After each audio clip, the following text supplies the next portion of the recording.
네, 8단원 주기율표에 대해서 알아보도록 합시다. 주기율표는요, 이렇게 생겼죠. 그래서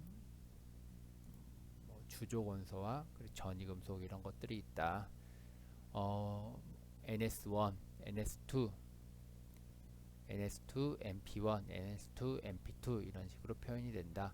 전자 표현은요, 원 전자 표현을 여러분이 할 때 잘 틀리시던데 원하고 S하고 위첨자로 원 이런 식으로 표현하는 겁니다. 1S1, 1P2, 원 원P죠. 원P가 아니죠.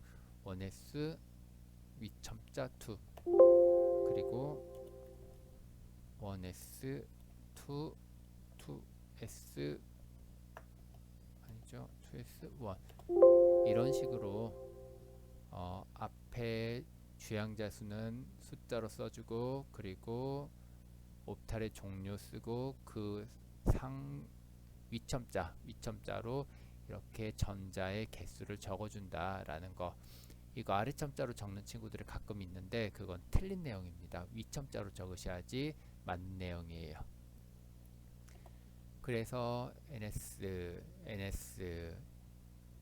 D옵탈 전자 몇 개, D옵탈 전자 몇 개 이런 식으로 표현이 된다. 세로가 족이죠. 우리가 흔히 말하는 세로가 족입니다. 주기적 분류로서 원자과 전자가 같은 이런 족은 화학적 성질이 같다라고 하는데요. 원자과 전자의 전자 배치가 같은 원소들은 화학적 성질이 같다라고 해서 같은 족이다라고 이야기를 하죠. 물리적 성질의 주기적 배열은 원소의 전자 배치는 원자 번호가 증가함에 따라서 주기적으로 변화한다. 화학적 고동도 주기적 성질을 나타낸다 라고 하는데요. 그 중에 알아볼 게 첫 번째가 유효 핵전화입니다. 원래 핵전화는요, 우리가 Z라고 해서 수소는 1, 헬륨은 2, 리튬은 3 하고 이렇게 핵전화를 쓰죠. 근데 유효 핵전화라는 것은 뭔가? 먼저 정의부터 알아보도록 합시다. 유효 핵전화라는 것은 실제 핵전화 Z와 그리고 다른 전자의 반발 효과, 가리움 효과를 고려했을 때 하나의 전자에 의해서 하나의 전자가 하나의 전자에 의해서 느껴지는 핵전화를 유효 핵전화이다 라고 부릅니다. 그래서 유효 핵전화라는 것은 Z 이펙트는 Z 스타는 Z 마이너스 시그마 이런 식으로 표현을 합니다. 그래서 유효 핵전화의 경향성이라는 것은 주기율표에서 주기의 오른쪽으로 갈수록 원자과 전자에 의해서 느껴지는 유효 핵전화가 점점 커집니다. 그래서 주기율표에서 주기의 오른쪽으로 갈수록 같은 주기에서 오른쪽으로 갈수록 유효 핵전화는 증가한다 라는 거 알아두시면 될 것 같고요. 그리고 주기율표에서 아래로 내려갈수록 유효 핵전화는 증가한다. 이러한 경향성이 있습니다. 유효 핵전화를 구하는 과학자들이 노력이 많이 있었을 텐데 아주 간단하게 유효 핵전화를 구하는 방법이 있습니다. 슬레이트 규칙이라는 건데요. 여러분 많이 들어봤을 겁니다. 슬레이트 규칙을 공부하기 위해선 다음과 같은 순서를 따릅니다. 첫 번째가 원소의 전자 배치를 다음의 순서와 그룹으로 적는다. 먼저 1s 하나의 그룹이고요. 2s, 2p 하나의 그룹입니다. 그리고 3s, 3p 하나의 그룹이고요. 3d 하나의 그룹입니다. 4s, 4p, 4d, 4f, 5s, 5p, 5d, 5f 이런 식으로 전자 배치를 순서와 그리고 그룹을 다음과 같이 그룹을 지어줍니다. 우리가 4s, 3d, 4p 이런 식으로 전자가 채워지잖아요. 전자 채워지는 거랑은 상관없이 이런 식으로 전자를 그룹을 지어줘야 돼요. 그리고 나서 가정을 합니다. NSMP 그룹의 오른쪽에 있는 것은 NSMP 그룹의 오른쪽에 있는 이러한 전자들은 이 NSMP 그룹의 전자들을 가려막질 못한다 라는 거. 이 오른쪽에 있는 것들은 얘네들을 가려막질 못해요. 그렇기 때문에 이 오른쪽을 고려해 줄 필요가 없다라는 겁니다. 그리고 NSMP 오비탈에 전자가 여러 개 있을 수 있잖아요. 예를 들어서 2s2, 2ps3 이런 식으로 NSMP 그룹에 전자가 여러 개가 있을 수가 있습니다. 그 전자들은 서로가 0.35씩 가려막기를 한다 라는 겁니다. 그리고 이렇게 해주는 이유는 무엇이냐, 이 Z 이펙트를 구하는데 이 Z 이펙트는 Z 마이너스 시그마이다. 이 시그마가 가리움 상수거든요. 이 가리움 상수를 구하기 위해서 얼마만큼 가리냐를 구하려고 하는 거예요. 그랬을 때 NSMP 그룹의 오른쪽은 전혀 가려막기를 하지 못한다 라는 것이고, 그리고 같은 이 그룹에 있는 전자들끼리는 0.35씩 가려막는다 라는 겁니다. 그리고 그 앞에 있는 N-1 껍질에 있는 모든 전자는 0.85씩 가려막는다. 왜냐하면 더 안쪽에서 핵을 가리니까 더 많이 가려막겠죠. 그리고 N-2 껍질에 있는 전자는 완전히 1만큼씩 가려막는다 라고 이야기를 해줄 수 있습니다. 그런데요, ND, NF 같은 경우에 이렇게 3D나 또는 4D, 4F 이런 거 같은 경우에는 오른쪽은 당연히 가려막기를 못하고요. 그 안쪽에 있는 그 그룹 왼쪽에 있는 그룹은 모든 전자들은 일씩 이렇게 가리움에 기여를 한다 라고 이야기를 합니다. 그래서 그 예를 들어보면 아연의 경우 4S에서 이 S 가리움 상수 같은 경우에는 일식 가려막기를 하는 전자가 10개가 있습니다. 왜냐하면요, 아연 같은 경우는 1s2, 2s2, 2p6, 3s2, 3p6 그리고 3d에 10 그리고 4s에 2 이렇게 되어 있죠. 그래서 4s 오비탈에 있는 전자 같은 경우에는 전자가 4s에 전자가 2개 있죠. 그 중에서 4s가 4s 전자의 유핵전하를 구하기 위해서는 4s의 전자가 2개 있기 때문에 그 중에 하나가 가려막겠죠. 그래서 그 중에 하나가 0.35씩 가려막을 것이다. 그리고 4s 하고 있죠. 그리고 N-1 그룹 N-1 그룹은 3D의 10 하고 3P의 6, 3S의 2가 되겠죠. 그래서 여기 그룹은 전자가 18개죠. 18개가 0.85씩 가려막기를 합니다. 그리고 그 앞에 2P의 6, 2S의 2, 1S의 2 총 10개 전자죠. 10개 전자가 1만큼씩 가려막기를 한다. 그래서 25.65만큼 가려막기를 한다 라고 이야기를 할 수 있습니다. 3D 오비탈입니다. 3D 오비탈 같은 경우 오른쪽은 고려해 줄 필요가 없어요. 오른쪽을 고려해 줄 필요가 없고 3D 전자입니다. 3D 전자가 10개가 있죠. 그 중에서 전자 1개가 핵전하를 얼만큼 느끼냐를 말하는 것이기 때문에 나머지 9개는 0.35씩 가려막기를 할 겁니다. 나머지 9개는 0.35씩 가려막기를 한다. 그리고요, 그 왼쪽에 놓여 있는 그룹 3D 그냥 왼쪽에 놓여 있는 그룹입니다. 그러면 3P의 전자 6개, 3S 전자 2개 이렇게 하면은 8개죠. 그리고 여기 6개, 14개, 그리고 15, 16, 17, 18개 18개 전자가 3D 전자 왼쪽에 있는 오비탈에 전자가 채워진 전자입니다. 그래서 18개의 전자가 일씩 가려막기를 한다 라고 해서 더해주면 21.15가 나옵니다. 그래서 스크리닝 이펙트 S는 4s 오비탈은 25.65만큼 그리고 3D 오비탈은 21.15만큼 가려막기를 한다.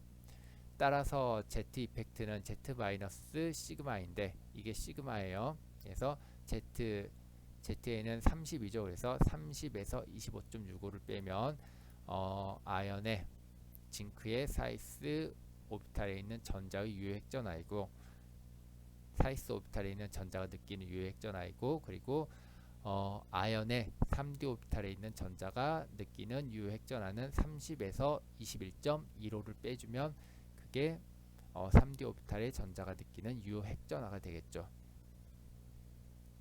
이렇게 말할 수 있습니다. 이것을 이용해서 우리가 생각을 해보면 D전자는 잘 가리워집니다. 그리고 S전자는 잘 가려 막습니다. S전자는 잘 생각해보면 핵 바로 옆에까지 침투할 수 있잖아요. 핵 근처까지 접근할 수 있습니다. 그래서 핵 근처에서 핵을 가려막고 있다라고 생각을 해줄 수 있기 때문에 S전자는 잘 가립니다. D전자는요, 침투 효과가 없기 때문에 잘 가리워집니다. 이런 것을 생각해 보시면 좀 더 쉽게 유핵전하를 생각할 수 있을 것 같고요. 그런데 이 슬레이터 규칙의 한계점이 있습니다. 슬레이터 규칙의 한계점은 이 오른쪽을 다 무시한다는 거예요. 예를 들어서 S 오비탈, 3s 오비탈 같은 경우는 침투 효과 때문에 EP나 ES 오비탈 그 안쪽에서 전자가 발견 확률이 존재합니다. 그러면 분명히 이 3s 오비탈에 의해서도 전자가 가리워지는 그런 것들이 있겠죠. 근데 이 오른쪽은 다 무시를 하는 거예요. 그 이유는 계산을 편하게 하기 위해서겠죠. 그래서 이것을 좀 더 자세히 알아보기 위해서 얘네들의 가리움까지 다 고려한 것을 고려를 해봐야 되는데 슬레이트 규칙은 간단하게 이 유핵전하를 판단하기 위해서 쓰는 것으로서 이 오른쪽은 무시한다. 다른 말로 이런 것이 한계점이다 라고 이야기를 할 수 있습니다. 그래서 유효 핵전하에 대해서 우리가 알아봤고, 두 번째 원자반지름입니다. 원자반지름은 핵간거리를 원자반지름이라고 부르겠죠. 그래서 원자반지름의 경향성은 같은 주기에서 오른쪽으로 갈수록 원자반지름이 감소하죠. 왜냐하면 유핵전하가 증가했기 때문에. 그리고 같은 쪽에서 아래로 갈수록 원자반지름이 증가합니다. 그 이유는 주영자 수가 증가한다, 오비탈의 크기가 증가한다, 껍질의 수가 증가한다, 이런 말이 되겠죠. 이온 반경 같은 경우에는 원자에서 양이온이 되면 유핵전하가 증가하죠. 따라서 이온 반경은 줄어듭니다. 또는요, 가끔 껍질의 수가 감소하기도 합니다. 그거는 상황에 따라 봐야 된다. 유핵전하가 증가하는 경우도 있고, 그리고 껍질의 수가 감소하는 경우도 있다. 따라서 원자에서 양이온이 되면 이온 반경이 줄어든다 라고 이야기할 수 있고, 음이온이 되면요, 전자가 추가되는 거죠. 전자간 반발력 때문에 반지름이 커진다 라고 이야기를 할 수 있습니다. 그 다음 알아볼 것이 이온화 에너지입니다. 이온화 에너지의 정의는 일단 바닥 상태에 있는 그리고 기체 상태의 원자나 이온으로부터 전자 하나를 제거할 때 필요한 에너지를 이온화 에너지이다 라고 부릅니다. 그래서 그때의 식은 다음과 같습니다. 어떤 기체 상태, 원자나 이온으로부터 시작하겠죠. 원자 또는 이온으로부터 시작해서 전자 하나를 제거할 때 필요한 에너지를 이온화 에너지이다 라고 부릅니다. 전자를 하나 제거할 수도 있고 두 개 제거할 수도 있잖아요. 그래서 단계적 이온화 에너지이다 라고 알아볼 건데, 단계적 이온화는 다음과 같습니다. X에서 전자 하나를 뗄 때 이걸 1차 이온화 에너지이다 라고 부르고요.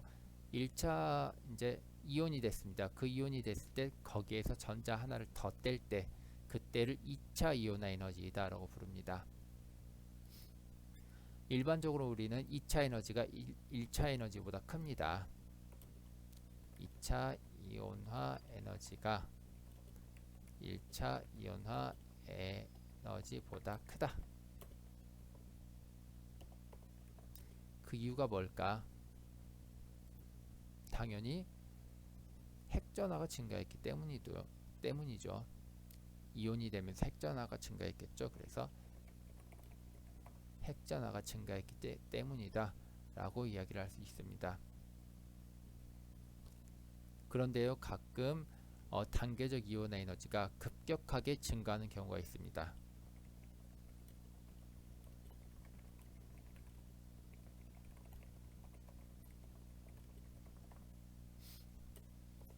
단계적 이온의 에너지가 급격하게 증가하는 경우가 있는데, 그때는 핵심부 전자를 제거하는 경우가 되겠죠. 핵심부 전자를 제거한다라는 것은 원래는 그 원자가 전자를 제거하면서 에너지가 점점 증가를 했겠죠. 그런데 첫 번째 껍질이 다 벗겨졌습니다. 그러고 나면 안쪽 껍질 핵심부 전자를 제거해야 되잖아요. 그런 경우에는 반지름이 줄어들었고, 다른 말로 껍질 수가 줄어들었고, 따라서 에너지의 크기가 급격하게 증가한다 라고 이야기를 할 수 있겠죠.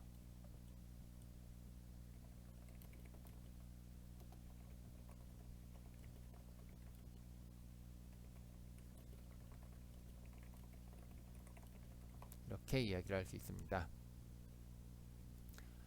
주기를 표현해서 이온 에너지의 경향성 같은 경우에는 첫 번째가 같은 족에서 원자 번호가 증가할수록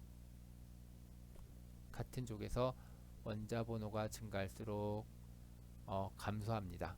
그 이유는 반지름이 증가했기 때문이다. 다른 말로 껍질 수가 증가했기 때문이다 라고 이야기를 할 수 있겠죠. 두 번째, 같은 주기에서 원자 번호가 증가할수록 일반적으로 증가합니다. 같은 주기에서 원자 번호가 증가할수록 일반적으로 증가한다. 그 이유는 Z스타 유핵전하가 증가했기 때문이다 라고 이야기를 할 수 있어요. 그래서 그래프는 다음과 같습니다. 이렇게 같은 족에서는 원자 번호가 증가했다라고 하면 이렇게 같은 쪽에서 원자 번호가 증가하니까 이온 에너지는 감소하네요. 그 이유는 반지름이 증가했기 때문이다. 껍질 수가 증가했기 때문이다 말할 수가 있습니다. 같은 주기에서 원자 번호가 증가할수록 일반적으로 증가합니다.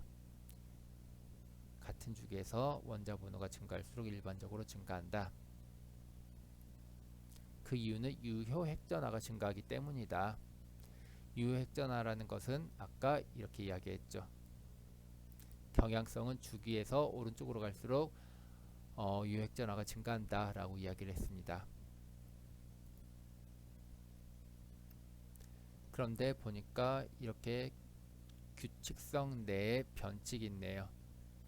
베릴륨과 붕소 그리고 질소와 산소 부분입니다. 그리고 질소와 산소 부분, 여기에서 특이점을 갖는다. 베릴륨과 붕소 부분 같은 경우에는 궤도함수가 다르죠. 베릴륨 ES2입니다. 붕소는 EP의1이에요. P궤도함수 전자가 일반적으로 S궤도함수 전자에 비해서 떼어내기가 쉽습니다. 떼어내는데 적은 에너지가 든다라는 소리겠죠. 다른 말로 핵과의 인력이 더 적다라는 겁니다.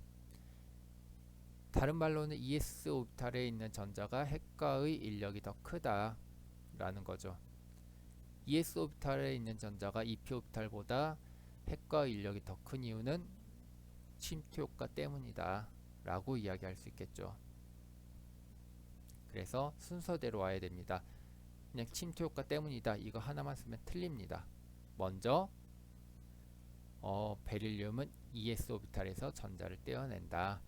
붕소 같은 경우에는 EP 오비탈에서 전자를 떼어낸다. 즉 떼어내어야 되는 궤도함수의 전자를 떼어내어야 되는 궤도함수의 종류가 다르다. 그런데 EP 궤도함수는 일반적으로 ES 궤도함수에 비해서 전자를 떼기가 쉽다. 그 이유는 S 궤도함수가 P 궤도함수에 비해서 침투 효과가 더 크기 때문이다 라고 이야기하면 되겠죠. 침투 효과가 더 크니까 핵과 인력이 더 크고 S 오비탈에서 전자 떼기가 힘들다 라고 이렇게 흐름이 이어져야 될 것입니다. 질소하고 산소 같은 경우에는요, 질소는 2p의 3고요. 그리고 산소는 2p의 전자가 4개입니다. 그래서 전자 배치를 그려보면 질소 같은 경우에는 홀전자가 3개 있고요. 산소 같은 경우에는 홀전자가 2개, 그리고 한 오비탈 내에 전자가 한 쌍이 들어가 있습니다. 한 오비탈에 전자가 한 쌍이 들어가 있으면서 반발력이 생깁니다. 그렇기 때문에 반발력 때문에 산소에서는 전자를 떼기가 좀 더 쉽겠죠. 질소는 반발력이 없고 그 평행한 전자가 3개잖아요. 산소는 평행한 전자가 똑같이 3개입니다. 근데 반발이 하나 더 있어요. 그렇기 때문에 산소에서 전자를 떼기가 좀 더 쉽다라고 이야기를 할 수 있습니다. 그래서 전자 간 반발 때문이다. 이거는 전자 배치를 그려서 설명하는 것이 유리하겠죠.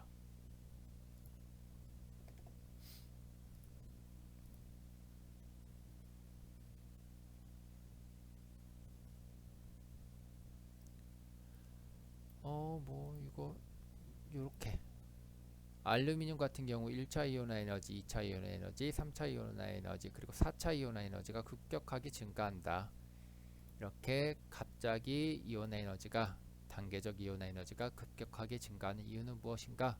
라고 물어보면, 일단 단계적 이온화 에너지가 증가하는 이유는 핵전하가 증가하기 때문이다 라고 이야기를 할 수 있고, 그리고 4차 이온화 에너지가 급격하게 증가하는 것은 핵심부 전자를 제거해야 되기 때문에 급격하게 증가한다. 3차 이온화 에너지까지는 원자과 전자, 최외각 전자를 제거해야 되는데 4차 이온화 에너지는 핵심부 전자를 제거한다. 핵심부 전자를 제거하는 경우에는 껍질의 수가 감소함으로 급격하게 에너지가 더 크게 필요하다라고 이야기를 할 수 있겠죠. 그 다음 알아볼 것은 3번, 4번이 되겠죠. 전자 친화도입니다. 전자 친화도의 정의부터 봅시다. 전자 친화도의 정의는 다음과 같습니다. 기체 상태의 원자가 전자를 하나 받아들여 음이온을 형성할 때 발생하는 음의 에너지 변화. 좀 되게 애매한데 음의 에너지 변화입니다.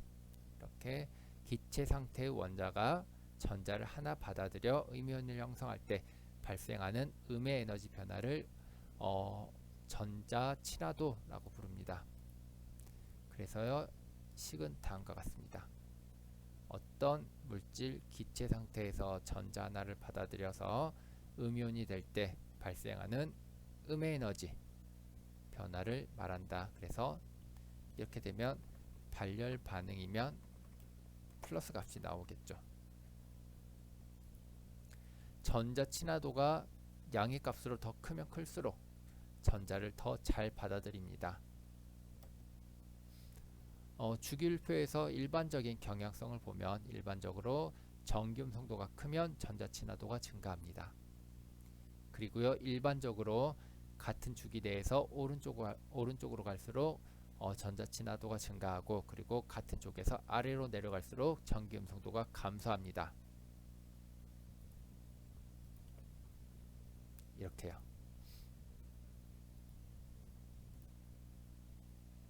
일반적으로 봤을 때 같은 주기 내에서 오른쪽으로 갈수록 전자 친화도가 커집니다. 일반적으로요. 안 그러는 경우도 있지만 일반적으로 전체적으로 봤을 땐 오른쪽으로 갈수록 증가하는 경향을 보인다. 그리고 아래로 내려갈수록 감소하는 경향이 보인다 라는 거. 당연히 안 그런 것도 있어요. 근데 그런 경향이 보인다 라는 거예요. 근데 여기서 F와 CL, O와 S를 봅시다. F와 CL 같은 경우에는 F가 정기음 성도가 큰데 CL이 전자 친화도가 더 크죠. 산소가 정기음 성도가 더 큰데 황이 전자 친화도가 더 큽니다. 정기음 성도가 크면 전자를 더 잘 받아들일 것 같은데, 그런데 왜 그럴까? 라고 생각을 해보면 전자 친화도라는 것은 전자를 받아들여야 돼요. 전기음 송도가 크면 좋긴 하겠지만 여튼간에 전자가 들어옴으로써 반발력이 작용하거든요. 전, 원자가 작은데 전자가 하나가 더 들어오면 반발력이 훨씬 크겠죠. 그렇기 때문에 산소와 뭐 플로르 이런 것들은 사이즈가 작아서 황이나 염소 이런 것들에 비해서 전자 친화도가 더 작다라고 이야기를 할 수 있습니다.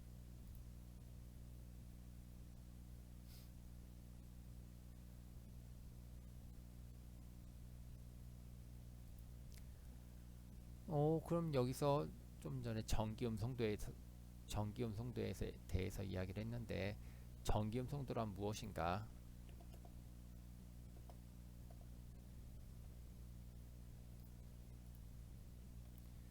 전기음 송도란 무엇인가? 얘는요, 화학 결합을 이룬 원자에 관련이 있습니다. 그래서 특정한 화학 결합에서 전자를 더 잘 끌어당기는 원자는 더 높은 전기음 송도를 지닌다 라고 이야기를 해요. 그래서 F가 전기음 송도가 가장 크고 그리고 주기율표에서 오른쪽 위로 갈수록 전기음 송도가 증가한다 라고 이야기를 할 수 있습니다.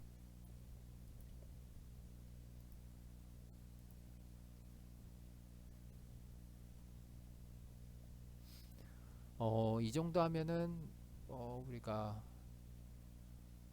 주기율표에 대해서 어느 정도 공부가 다 끝난 것 같은데요. 이 주기율표에 대한 내용은 뭐 그렇게 어렵진 않으니까 유효획전화 그리고 슬레이터 규칙 그리고 전자 채우는 방법에 대해서도 다 익히셔야 됩니다. 그리고 유효획전화 슬레이터 규칙으로 구하는 방법에 대해서 충분히 연습을 하셔야 되고요. 원자 반지름, 이온화 에너지 그리고 전자 친화도에 대해서 공부를 해봤습니다. 네, 고생하셨습니다.